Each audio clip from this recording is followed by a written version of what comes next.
In this next video, we're going to look at how to group objects in a way that we can also subtract out overlapping lines in those two objects. So first, I'm going to show you, this is what that kind of final piece is going to look like. I'm going to use this as an ornament cutout. So I'm going to take this other sample tree that I have. I didn't really finish out the tree, but I'm going to start by kind of reviewing again how to group those objects as one.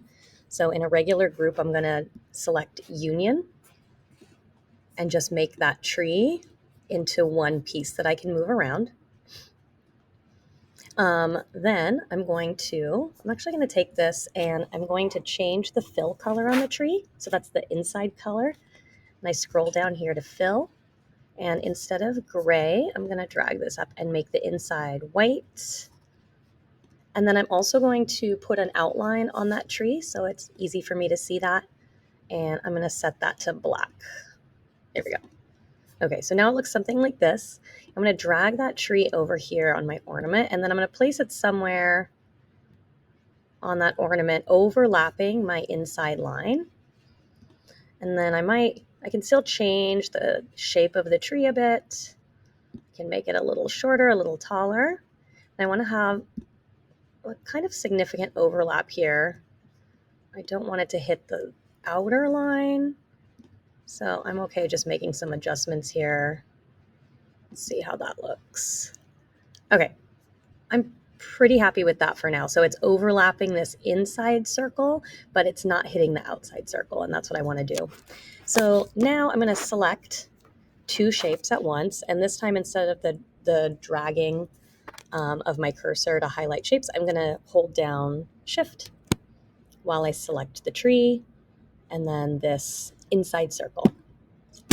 And when I let go of Shift, I have those two items selected. And now what I do is I'm going to go over to this group button again in the top right-hand corner, but instead of clicking on Union, I'm going to hit the drop-down menu and choose Subtract. Okay. And right now it's hard to see the work that we did there. You can see though that where the overlap was, it started to delete out those lines.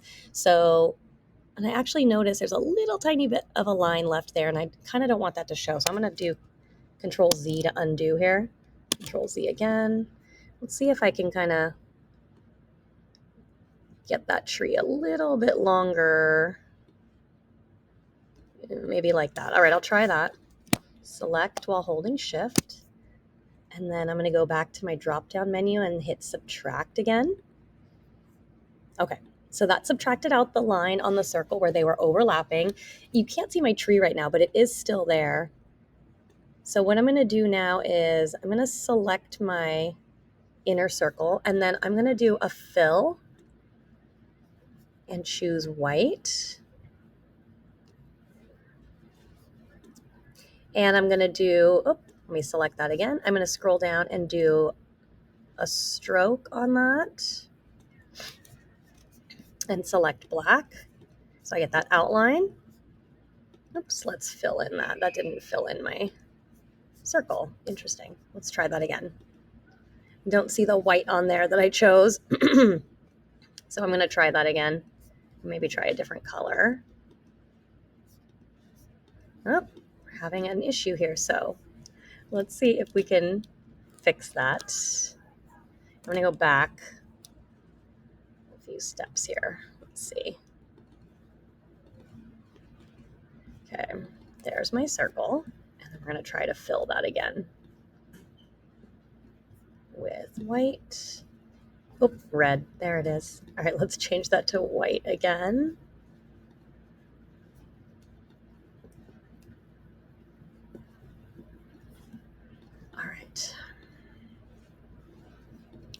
All right, well, we have red for now. And now I'm going to select and go down, and I'm going to adjust that stroke line. Let's make it 3 and black.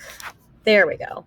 So now you can see that the cutout of our tree is still there. I don't really need that red infill, but having a little trouble changing my color now.